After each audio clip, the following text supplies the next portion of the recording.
I said sit down, or I will hold you in contempt until you rot. Judge Grayson Hale's voice cracked like a whip, silencing the gallery. He's innocent! You're burying evidence! Savannah Gray screamed, slamming her palms onto the mahogany table, tears of rage blurring her vision. Another word, Ms. Gray, and you join him in a cell, Hale sneered, leaning over the bench with the predatory gaze of a wolf eyeing a wounded deer. Officer Pierce, gag the defendant if he speaks out of turn. I want this verdict read before lunch. In the defendant's chair, Holden York didn't flinch. He just adjusted his cuffs, a cold, predatory smile finally touching his lips. You better make it a long lunch, Judge. The chambers of the Honorable Judge Grayson Hale smelled of old leather, lemon polish, and the distinct metallic tang of unchecked power. It was a kingdom of silence where the noise of the city and the pleas of the innocent could not penetrate. Grayson stood by the window, swirling a glass of amber scotch, watching the rain lash against the courthouse glass. He was a man who had curated his life with the precision of a surgeon. The tailored Italian robes, the silver hair swept back perfectly, and the reputation for being tough on crime that was polling well for his upcoming mayoral run. But the foundation of that reputation was rotting wood. There was a heavy knock at the heavy oak door. It didn't wait for an answer. Officer Easton Pierce strode in, bringing the smell of damp wool and ozone with him. Pierce was a large man, built like a brick wall and just as bright, but he possessed a cruel cunning that Grayson found useful. You look too happy, Easton, Grayson said, not turning from the window. Did you find a winning lottery ticket in a suspect's pocket again? Pierce laughed, a wet hacking sound. He dropped a heavy manila envelope onto Grayson's pristine desk. Better. I found us a scapegoat for the missing inventory from the evidence locker. A perfect, silent drifter. Grayson turned then, his interest piqued. The inventory was $50,000 in seized cartel cash that had found its way into Grayson's offshore accounts and Pierce's gambling debts. They needed a body to pin the theft on before the internal audit next week. Details, Grayson commanded, sitting down and taking a sip of the scotch. Name's Holden York, Pierce said, unbuttoning his rain-slicked jacket to reveal the uniform that was too tight around the gut. Black male, mid-30s, pulled him over in a beat-up sedan on the south side. No local address, no family in the state. Looks like he's living out of his car. I planted the baggie in the glove box, and we found a ledger in his trunk linking him to the evidence locker breach. Grayson raised an eyebrow. Sloppy, Easton. A ledger? Who keeps physical ledgers anymore? A dumb criminal, Pierce shrugged, or one who's about to be convicted by the toughest judge in the district. The guy didn't even fight back. He just put his hands on the wheel and looked at me. Didn't say a word. Spooked the rookie, but I know a broken man when I see one. He's got guilty plea written all over him. We offer him 5 years, he takes it, the audit closes, and we're clear. Grayson opened the file. The mugshot stared back at him. Holden York. The man in the photo had a shaved head and a thick beard. His expression was neutral, almost bored. There was no fear in those dark eyes, which gave Grayson a momentary pause, a prickle of instinct at the base of his neck, but he dismissed it. He had crushed men far scarier than this drifter. Who's the defense? Grayson asked. Public defender, Savannah Gray. Grayson chuckled darkly. Ideal. She's passionate but green. She'll trip over her own ethics trying to save him. Okay, Easton, fast-track the docket. I want him arraigned and sentenced by Friday. Prosecutor Laurent is already on board, Pierce added, helping himself to a candy from the crystal bowl on the desk. She wants the conviction rate boost. She won't ask questions about the chain of custody. Then it's done. Grayson finished his drink. Let's go ruin a life. Down in the holding cells, 3 floors below the plush carpet of Grayson's office, the air was cold and smelled of bleach and urine. Holden York sat on the metal cot, his orange jumpsuit slightly too short for his long legs. He wasn't pacing, he wasn't crying. He was sitting in a meditative stillness. He closed his eyes, replaying the traffic stop in his mind. Officer Pierce. Badge number 4922. Probable cause, broken taillight, which Pierce had smashed with his baton before turning on the body cam. Planted evidence, 50 grams of heroin and a falsified ledger. Holden opened his eyes. He reached into his mind, not for fear, but for the clarity of the mission. They thought he was a drifter. They thought he was prey. They had no idea that for the last 6 months, Holden York had been building a file on the corrupt synergy between the 4th Precinct and the District Court. He stood up and walked to the bars, gripping the cold steel. "Showtime," he whispered to the empty corridor. The courtroom was a pressure cooker. The ventilation system had failed hours ago, leaving the room stiflingly hot and heavy with the scent of cheap cologne and nervous sweat. The gallery was sparsely populated, mostly court regulars and a few bored reporters, but the tension at the defense table was palpable. Savannah Gray was drowning, and she knew it. She shuffled her papers frantically, her brow slick with perspiration. She was young, idealistic, and completely out of her depth against the machine she was fighting. "Your Honor, I move to suppress the evidence found in the vehicle," Savannah said, her voice trembling slightly but gaining strength as she spoke. "The body cam footage clearly shows a gap of 2 minutes between Officer Pierce approaching the vehicle and the camera being activated. This is a violation of protocol and suggests—" "Denied," Grayson Hale cut her off, not even looking up from the docket he was signing. "But, Your Honor, the timeline is impossible," Savannah insisted.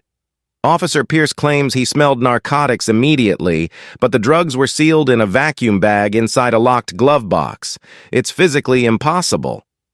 Grayson looked down at her over his spectacles, his face a mask of bored disdain. "Are you a K-9 unit now, Ms. Gray? Are you an expert on olfactory physics? Officer Pierce is a decorated veteran of the force. His testimony stands. Sit down." "Exception," Savannah cried out. "Noted and ignored," Grayson slammed the gavel. "Call the witness." Eden Laurent, the prosecutor, stood up. She was sharp, dressed in a crimson suit that looked like a bloodstain against the gray courtroom. She moved with the confidence of someone who knew the referee was betting on her team.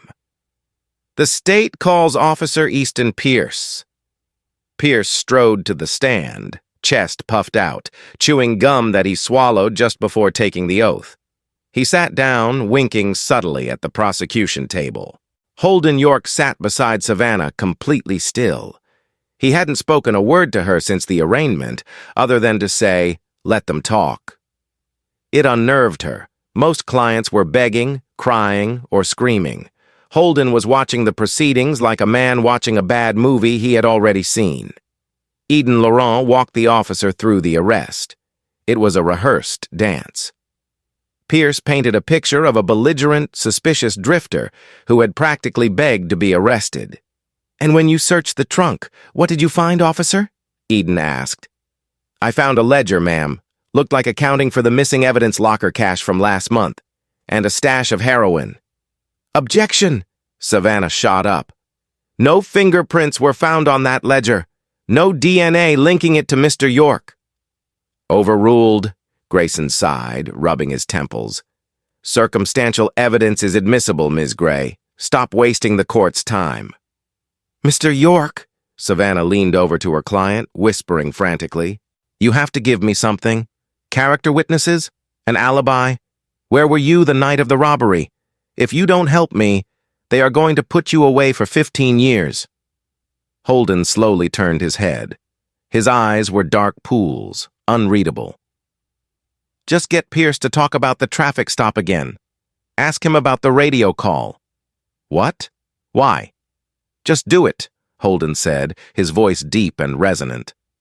Savannah frowned, but she had nothing else. When it was her turn to cross-examine, she approached the stand. "Officer Pierce," she began, "you stated you called in the stop at 10:42 p.m., correct?" "That's right," Pierce smirked. "And you were alone?" Solo patrol. Dangerous beat.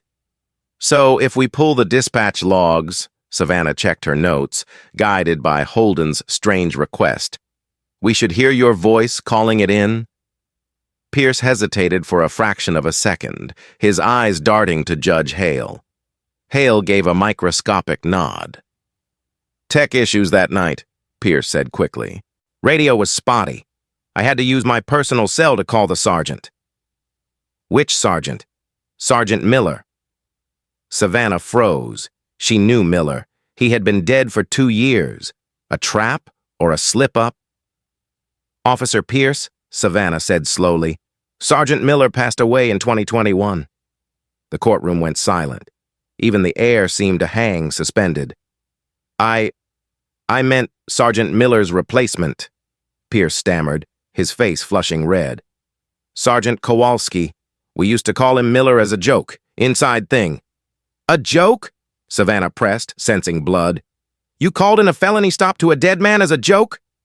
Objection! Eden Laurent shouted, badgering the witness. Sustained! Judge Hale barked, his face thunderous. Ms. Gray, move on, or I will end this cross-examination myself. The officer misspoke. It happens. It's perjury! Savannah yelled. It is a slip of the tongue! Hale roared, his voice echoing off the high ceiling. One more outburst, and you are in contempt. Officer Pierce, step down. The court has heard enough. Holden wrote something on a notepad and slid it under his hand. He didn't look at Pierce. He looked at Judge Hale. And for the first time, Hale looked back, really looked back. The judge felt a sudden, inexplicable chill. The defendant wasn't looking at him with anger. He was looking at him with pity. The lunch recess was canceled. Judge Hale was determined to finish this before the afternoon golf tea time. The trial was moving at breakneck speed, blurring the lines between negligence and active malice. Holden York had refused to testify. That was his right, but in Hale's court, silence was an admission of guilt. The closing arguments were rushed. Eden Laurent painted Holden as a menace to society, a drifter who preyed on the city's resources. Savannah gave a passionate, desperate plea about reasonable doubt and police corruption, but she could see the jury, hand-picked and tired, zoning out. The defendant will rise, Judge Hale commanded. Holden stood up. He was tall, towering over Savannah. He kept his hands clasped in front of him. Mr. York, Hale said, peering over his glasses, enjoying the moment of crushing a soul. You have offered no defense. You have shown no remorse. The evidence, while circumstantial in parts, paints a clear picture. You were found with the stolen money's ledger. You were found with narcotics. You are a danger.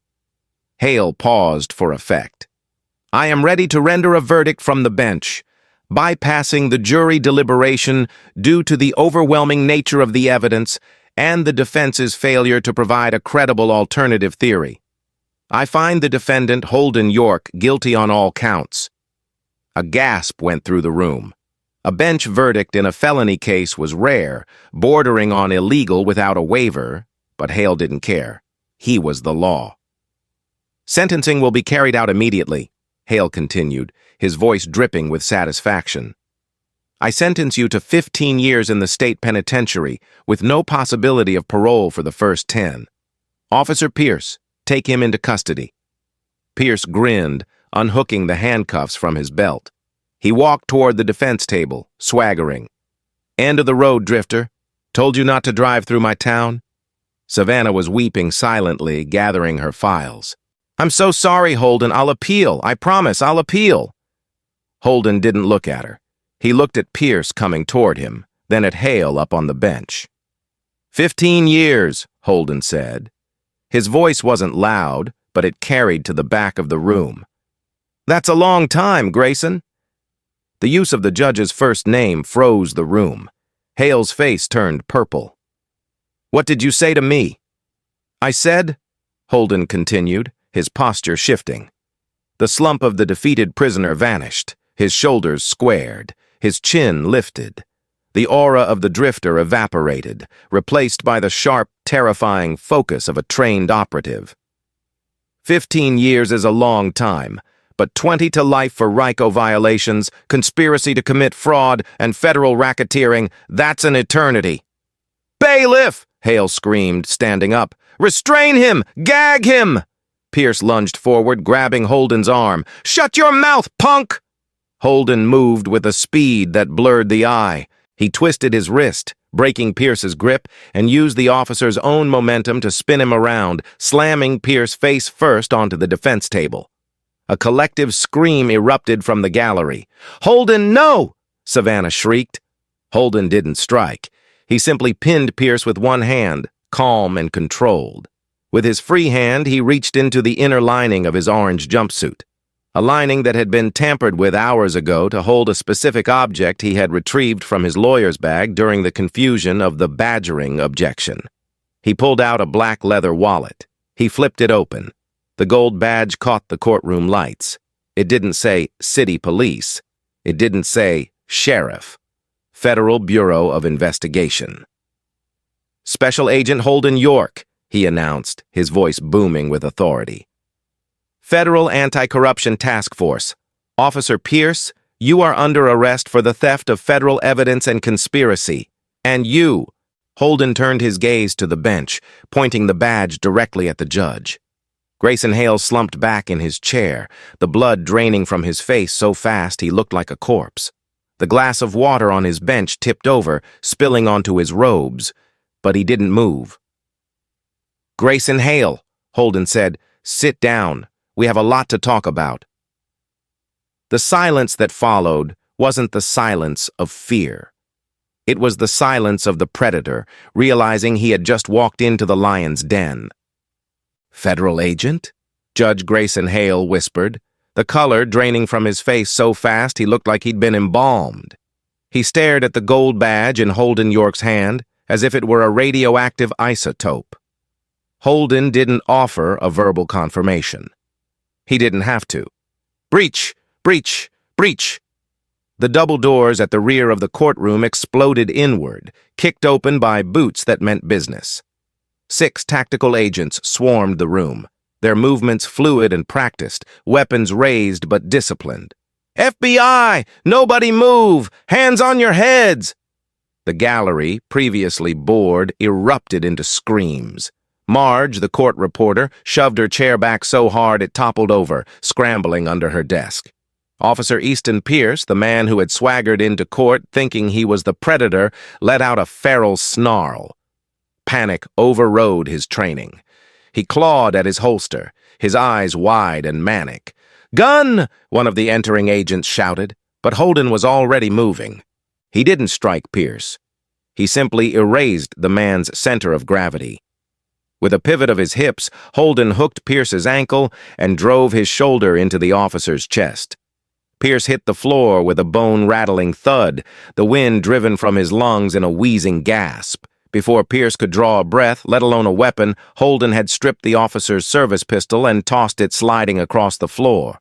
He grabbed Pierce's wrist, twisting it into a painful compliance lock. "Easton Pierce," Holden announced, his voice cutting through the din of the tactical entry. "You are under arrest for conspiracy, deprivation of rights under color of law, and evidence tampering."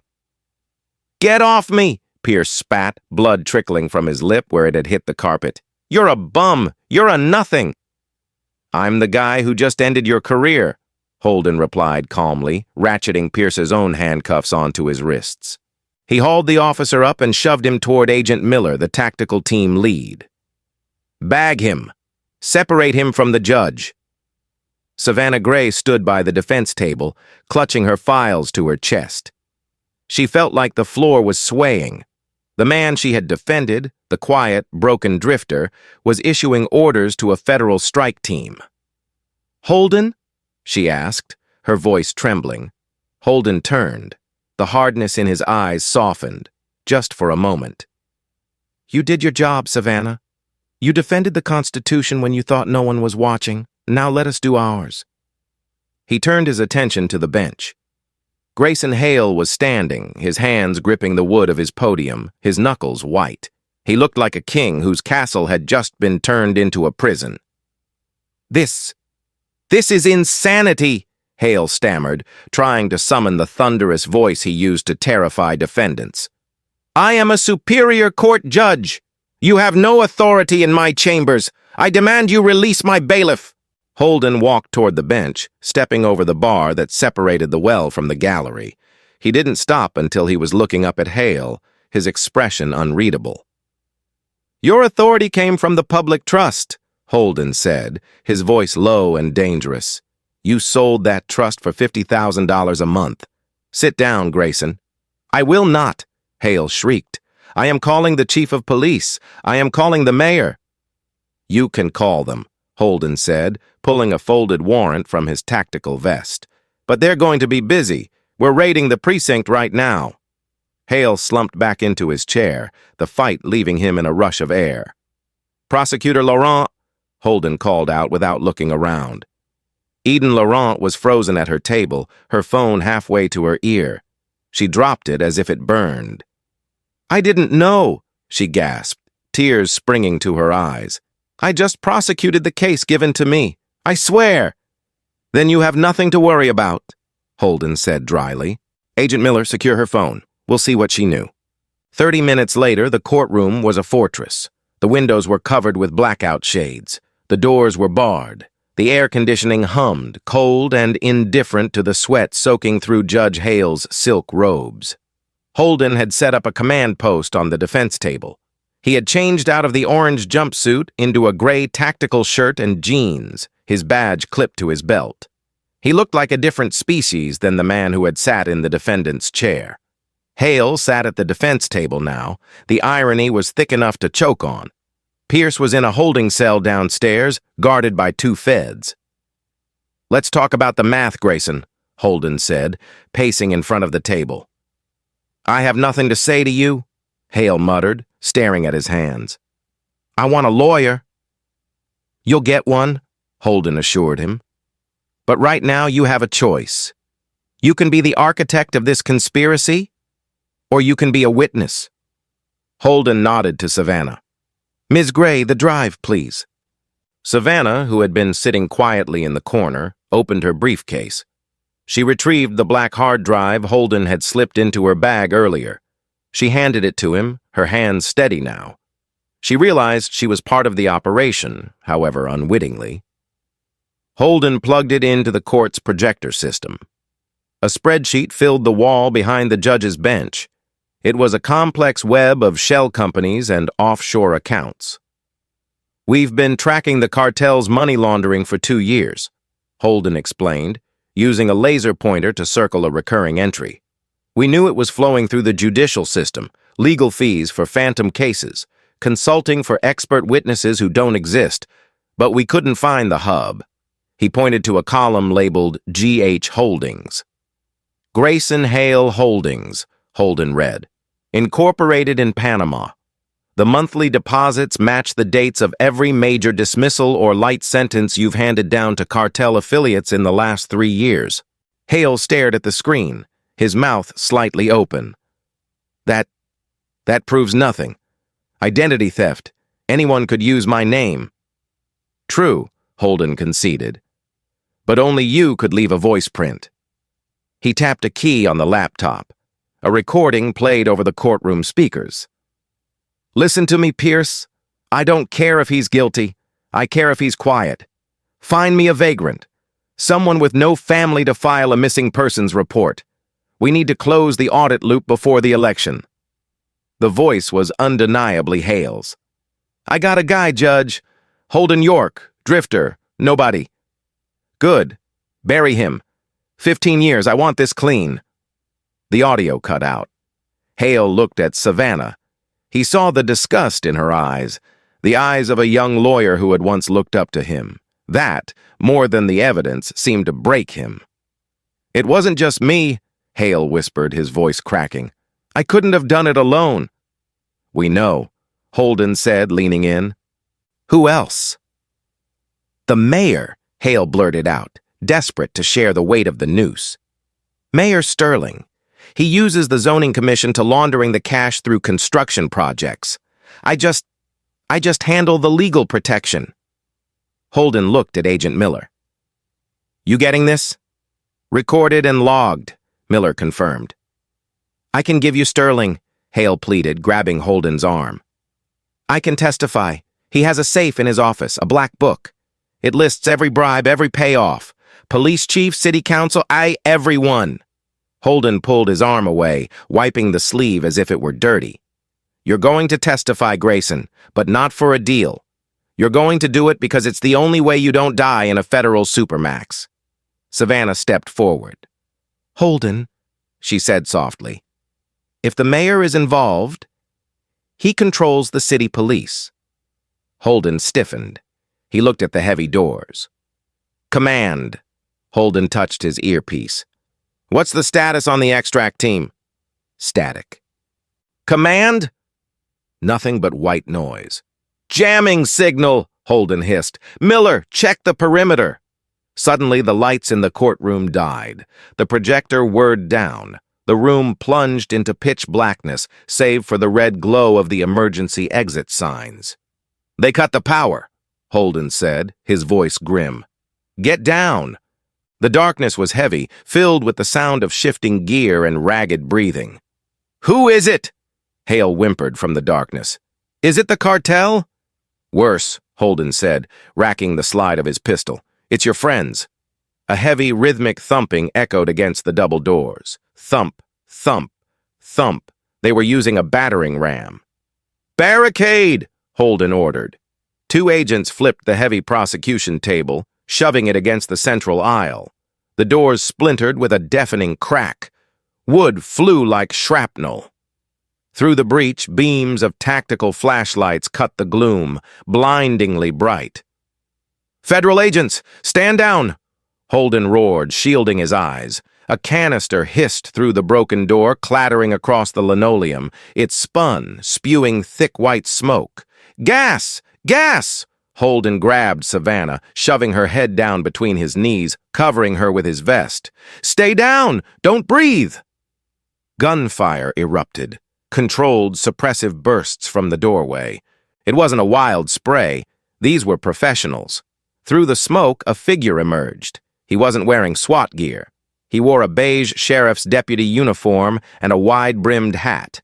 Deputy Silas Vance, the mayor's personal fixer. "Grayson!" Vance shouted over the gunfire, his voice booming. "We're here to get you out! Move to the sound of my voice!" Hale, coughing and blinded by tears, scrambled up from behind the table. "Silas! I'm here! Help me!" "Stay down, you idiot!" Holden yelled, lunging for the judge. But Hale kicked out, panic giving him hysterical strength. He scrambled over the railing toward the voice. "They're trying to kill me, Silas! Save me!" Holden saw Vance's silhouette in the smoke. The deputy wasn't reaching out a hand of comfort. He was reaching out with a brutal grip, snagging Hale by the collar like a wayward dog. "Got the package!" Vance yelled into a radio. "Cover fire!" The doorway lit up with muzzle flashes. Holden's team returned fire, but they were pinned down. Holden saw Pierce, who had been cuffed to a chair, throw himself sideways, tipping the chair over and crawling like a worm toward the exit. "Miller, watch the prisoner," Holden barked. But his eyes were on something else.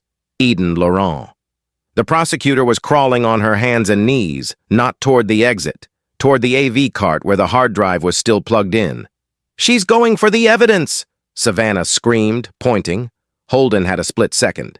He could chase Vance and the judge, or he could secure the proof that would burn the whole city down. He chose the proof. He sprinted through the smoke, diving over the court reporter's desk. Eden's hand was inches from the drive. She looked up, her face a mask of terrified determination. "I'm sorry," she sobbed, reaching for it. Holden didn't shoot. He tackled her. They crashed into the podium, the hard drive clattering to the floor. Holden scrambled for it, snatching it up just as a bullet sparked off the metal leg of the table near his head. "We're leaving!" Vance's voice echoed from the hallway. "Fall back!" The gunfire stopped as abruptly as it had begun. The heavy boots retreated down the marble corridor. Holden lay on the floor, breathing hard, the hard drive digging into his palm. He looked up. The smoke was clearing slowly. Hale was gone. Pierce was gone. Eden Laurent lay on the floor, sobbing into her hands. Holden stood up, coughing. "Status!" 2 agents down, minor injuries. Miller reported, checking a graze on his arm. They took the judge and the prisoner. Savannah crawled out from under the table. Her face was smudged with soot, her eyes red. "They rescued him," she said, disbelief in her voice. "The mayor sent a team to save him." Holden walked to the broken doors, looking down the empty hallway. He shook his head slowly. "You don't send a hit squad to rescue a liability, Savannah," Holden said, his voice cold. "You send them to silence it." He turned back to her, holding up the black hard drive. "Hale thinks he's safe," Holden said, "but he just walked into his own execution.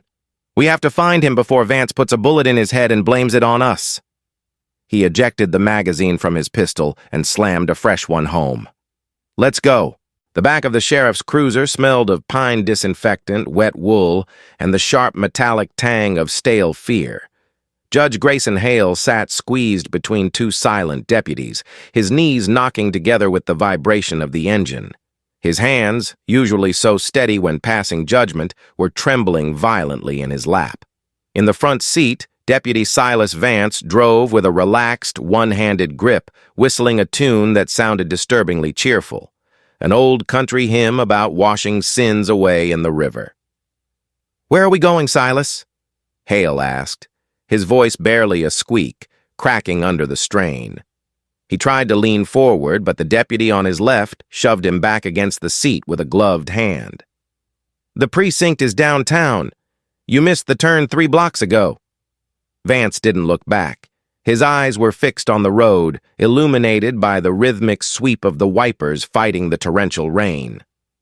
"Precinct is compromised, Judge. Feds are swarming it like ants on a dropped lollipop. Mayor Sterling set up a safe house. We gotta get you underground until the heat dies down. The feds can't touch you if they can't find you." Hale nodded, exhaling a breath he didn't realize he'd been holding. The knot in his chest loosened slightly. "Thank God. I knew Sterling wouldn't abandon me. I know too much. He needs me." "Exactly," Vance said. The word hung in the cabin, heavy and ambiguous. Beside Hale, Officer Pierce was nursing his broken wrist, staring out the window at the passing streetlights. Unlike the judge, Pierce was a street cop.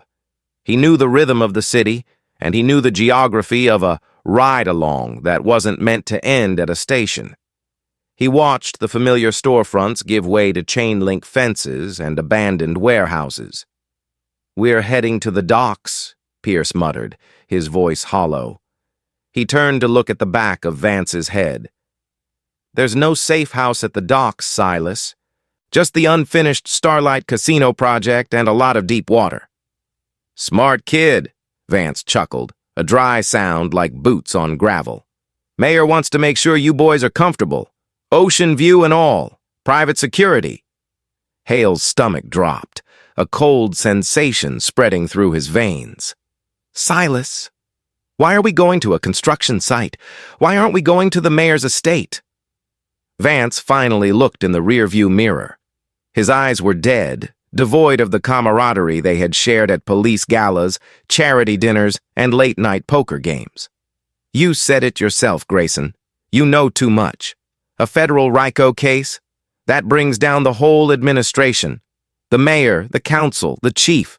But if the corrupt judge, overwhelmed by guilt, takes his own life and takes his dirty cop partner with him, well, the investigation hits a dead end. Case closed. Tragic, really." "No!" Hale screamed, the realization crashing over him. He lunged for the door handle, frantic, clawing at the lock. It was disengaged, child-proofed from the inside. "You can't do this! I'm your friend! I made you!" "You're a loose end," Vance said coldly, turning the cruiser off the pavement onto a gravel road. The tires crunched loudly in the silence. "And the mayor doesn't like loose ends. He likes clean slates." Back at the courthouse, the rain had turned into a deluge, hammering against the stone facade. Holden York stood by the shattered window, watching the red taillights of the sheriff's convoy disappear into the storm. The wind whipped his tactical vest, but he didn't flinch. "They have a 10-minute head start," Savannah said, pacing the room while Agent Miller bandaged a graze on his arm. She wiped soot from her forehead, her hands shaking not from fear, but from adrenaline. "If they get to a safe house, we'll never find him. Sterling has properties all over the county." "They aren't going to a safe house," Holden said, his voice flat and certain. He walked to the ruggedized field laptop one of his agents had set up on the ruined defense table. He plugged in the black hard drive he had rescued from Eden Laurent. "If I were Sterling, I wouldn't hide Hale. I'd bury him." "Bury him?" Savannah asked, horrified, stopping her pacing. "You think they're going to kill him?" "He's the only link," Holden said, his fingers flying across the keyboard, decrypting the files. "Without Hale, the chain of evidence breaks. Sterling walks."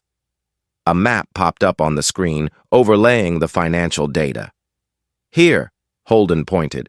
"The GH Holdings Shell Company. It owns 3 properties. 2 represent empty lots in the suburbs, 2 exposed. One is an active construction site on the waterfront, the Starlight Casino." He pulled up the construction schedule. A specific line item blinked in red. "Concrete pouring scheduled 04 UR AM tomorrow. Foundation Sector 4. "They're going to put him in the foundation," Holden said, his voice grim. "It's a classic cartel disposal method. Sterling is just following the playbook. No body, no crime." He slammed the laptop shut and grabbed his rifle. "Miller, can you drive?" "With one arm, better than these locals can with 2.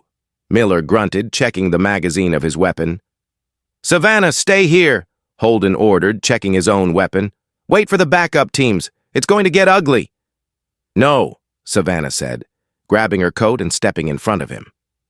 "I'm the attorney of record for the man you're trying to save. I'm a witness to the abduction. And frankly, Agent York, you need someone who knows the back roads to the docks because the main highway is flooded." Holden looked at her. He saw the fear, yes, but he also saw the iron will that had made her stand up to a corrupt judge in the first place. She wasn't just a lawyer anymore. She was part of the fight. "Stay in the car," Holden warned, tossing her a radio, "and keep your head down." The Starlight Casino was a skeleton of steel and concrete, rising out of the mud like a jagged tooth. Rain lashed against the yellow cranes, and the wind howled through the empty elevator shafts, creating a mournful, hollow sound. The site was abandoned for the night, save for the single sheriff's cruiser and a massive cement mixer idling near the edge of the pit. Vance's cruiser skidded to a halt near the edge of the massive wet excavation, the foundation for the main tower. The mud was ankle-deep, thick, and sucking. "Out," Vance ordered, stepping into the rain and racking a shotgun. Deputies dragged Hale and Pierce out of the car. Hale was weeping openly now, his legs refusing to work. He collapsed into the mud, ruining his silk robes, the fabric turning heavy and brown. "Please, Silas, I have money. I have offshore accounts. I can pay you double what Sterling is paying," Hale pleaded, crawling toward Vance's boots, grasping at his pant leg. "I can disappear." "You'll never see me again." Vance kicked him away with a sneer. "It ain't about money, Grayson. It's about loyalty. You were ready to rat us out to the feds 5 minutes after they showed a badge. You have no spine." Vance nodded to his men. "Put them in the pit." Pierce fought back. He headbutted a deputy, screaming, "I'm a cop! You can't do this to a cop!" But a rifle butt to the back of the head silenced him. He crumpled, unconscious. They dragged his limp body and the sobbing judge toward the edge of the dark rectangular hole. "Wait!" Hale shrieked, his fingernails digging into the mud. "Let me pray! Just let me pray! Please, Silas, for the sake of our friendship!" "Make it quick," Vance said, checking his watch and lighting a cigarette despite the rain, shielding the flame with his hand. Hale clasped his muddy hands together, looking up at the dark, storm-tossed sky. "Oh, God! Save me from the wolves! Save me from my sins!" Crack.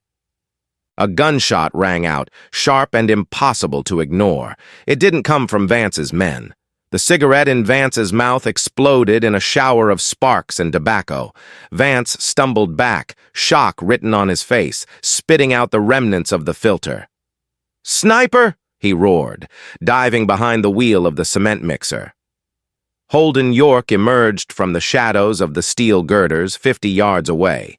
He moved with the terrifying grace of a predator, his service weapon extended. Agent Miller and 2 other feds flanked him, their laser sights cutting through the rain like red threads of fate. "Federal agents!" Holden's voice boomed over the sound of the storm. "Drop your weapons or you will be fired upon!" "Kill them!" Vance screamed to his deputies, his voice cracking with rage. "Kill the prisoners! Don't let them talk!" The deputies raised their rifles toward the pit, intent on finishing the execution. Holden didn't hesitate. He fired 2 controlled shots. The first deputy spun around, clutching his shoulder, his rifle flying into the mud. The second ducked as a bullet sparked off the machinery next to his head, sending metal fragments flying. "Cover fire!" Holden ordered. His team unleashed a barrage of suppressive fire, forcing the remaining deputies to scramble for cover behind the cruiser. Sparks flew as bullets ricocheted off the metal frame. Holden sprinted across the open ground. He wasn't running away from the danger. He was running toward the pit. He slid through the mud, bullets kicking up wet earth around his heels. He reached the edge of the foundation hole.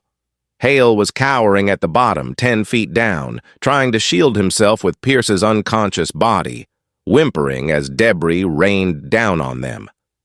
"Hale!" Holden shouted down. "Can you climb?" "York!" Hale looked up, his face a mask of disbelief and mud. You came for me?"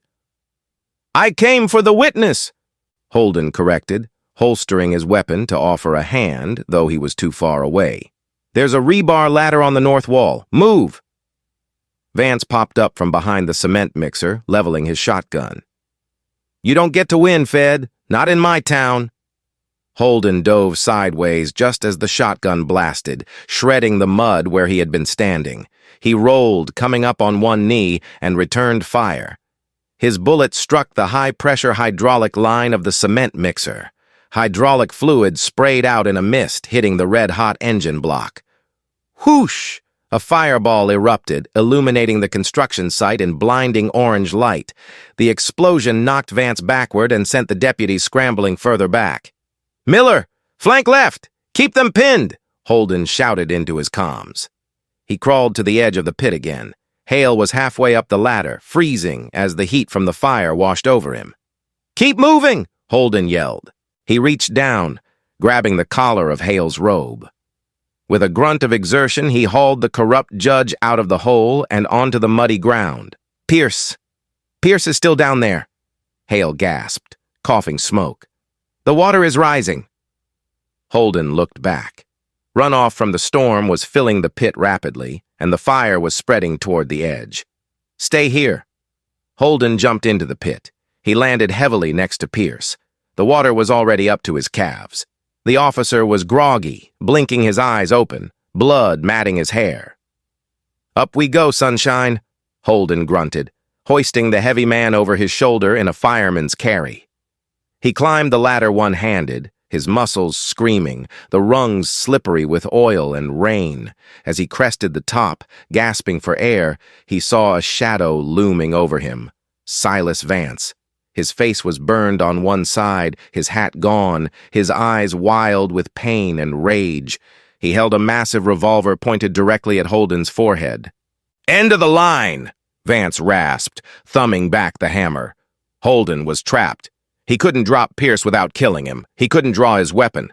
He stared down the barrel of the gun. "Shoot him, Silas!" Hale screamed from the mud behind Holden. "Shoot him! I'll tell them he kidnapped me! Just kill him and let me go!" Holden stiffened. The man he had just saved, the man he had risked his life for, was shouting for his death. The corruption ran so deep it had rotted the survival instinct, leaving only a desperate, clawing need for self-preservation. But Vance didn't fire. A red dot appeared on Vance's chest, then another on his forehead. "Drop it, Silas!" a female voice rang out, cutting through the storm. Savannah Gray stood near the cruiser, holding Agent Miller's spare sidearm with a two-handed grip. She was shaking, rain plastering her hair to her face, but her stance was solid. She had left the car. Vance laughed, a wet, gurgling sound. "You gonna shoot me, little lady? You're a public defender. You save criminals, you don't kill cops." "I'm defending my client," Savannah said, her voice finding a sudden, terrifying calm. "And right now, you are the lethal threat." Vance sneered and began to turn his gun towards Savannah. Holden used the distraction. He lunged upward, swinging Pierce's legs like a battering ram. The heavy tactical boots connected with Vance's knees with a sickening crunch. Vance buckled. Holden dropped Pierce and tackled the deputy. They rolled in the mud, struggling for the revolver. Vance was strong, fueled by desperation, but Holden was fighting for something more than survival. He was fighting for the truth. The gun went off. Bang! The struggle stopped. Vance slumped back, staring up at the rain, his chest heaving. Holden rolled off him, panting, holding the smoking revolver. "It's over," Holden whispered. Vance coughed, a bloody bubble forming on his lips. "Sterling? Sterling will bury you." "Let him try," Holden said, standing up and tossing the gun away. He looked at Savannah. She lowered her weapon, tears mixing with the rain on her face. She looked at her hands, then at Holden. "You okay?" Holden asked, walking over to her. She nodded, dropping the gun and taking a shaky breath. "I think I just resigned from the public defender's office." Holden walked over to Hale, who was trying to sneak away into the darkness toward the tree line. Holden grabbed him by the back of the neck, halting him in his tracks. "Going somewhere, Grayson?" I was going to get help," Hale lied, his voice trembling, his eyes darting around for an escape that didn't exist. Holden slapped the handcuffs, the same ones Hale had ordered for so many innocent men, onto the judge's wrists. He tightened them, perhaps a notch tighter than regulation. "You have the right to remain silent," Holden said, spinning Hale around to face the burning cement mixer. "And I suggest you use it, because everything you say from now on is going to be part of the history books." The fallout was nuclear. With Hale in custody and the hard drive decrypted, the dominoes fell with satisfying speed. The FBI raided City Hall at dawn the next day. Mayor Sterling was arrested in his pajamas, trying to shred documents in his home office. The image of the haughty mayor in silk pajamas being led away in cuffs became the meme of the year. The police chief surrendered without a fight, trading his badge for a plea deal that would see him testify against his own officers. But the real drama happened 3 months later. The trial of United States versus Grayson Hale et al. Was the most watched event in the state's history. But this time, the courtroom wasn't the corrupt theater of Courtroom 4B. It was the Federal District Court, a place of marble and solemnity where Hale's influence meant nothing, and Holden York wasn't the defendant. He was the lead witness. He sat on the stand wearing a crisp navy suit, his FBI credentials displayed on the table. He looked nothing like the drifter, yet the intensity in his eyes was the same. "Agent York?" the U.S. attorney asked, pacing before the jury. "Can you tell the court what Judge Hale said to you when you pulled him out of the construction pit? When you had just saved him from being buried alive?" Holden looked at Hale. The former judge sat at the defense table, looking small and shriveled in a bright orange prison jumpsuit that was far too large for him. He refused to meet Holden's eyes.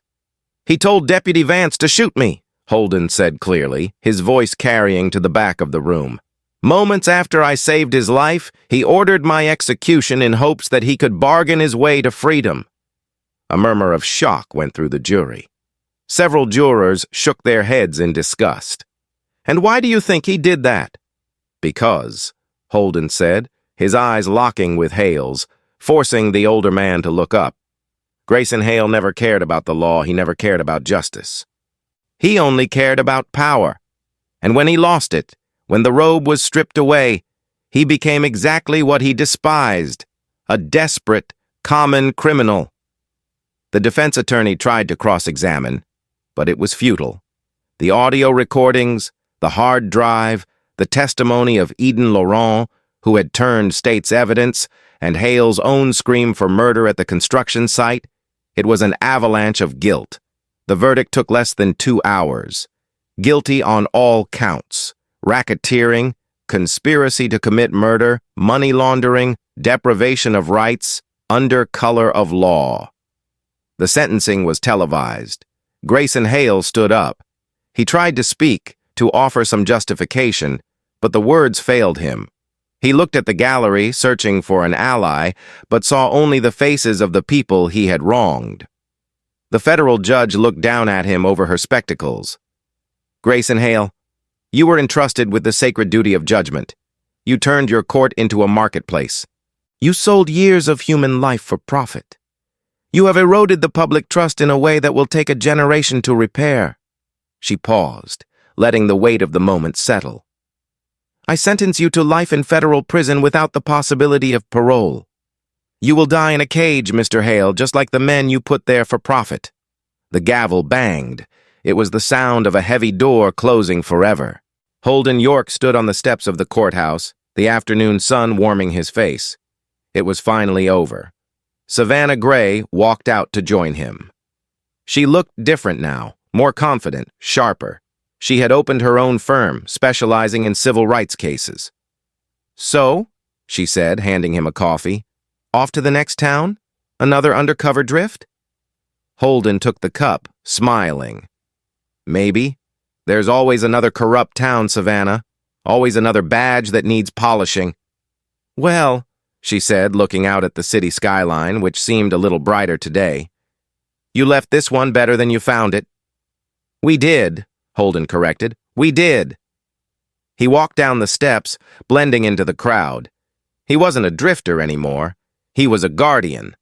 A silent force moving through the noise, waiting for the moment when the arrogant and the corrupt would forget that justice is always watching. If you enjoyed The Silent Badge and want to see more stories where the underdog strikes back and karma hits hard, smash that like button. It helps us create more content for you. Don't forget to subscribe and hit the bell icon so you never miss a premiere. Share this video with a friend who needs to see corruption get crushed. Thanks for watching, and remember, the truth always has a badge.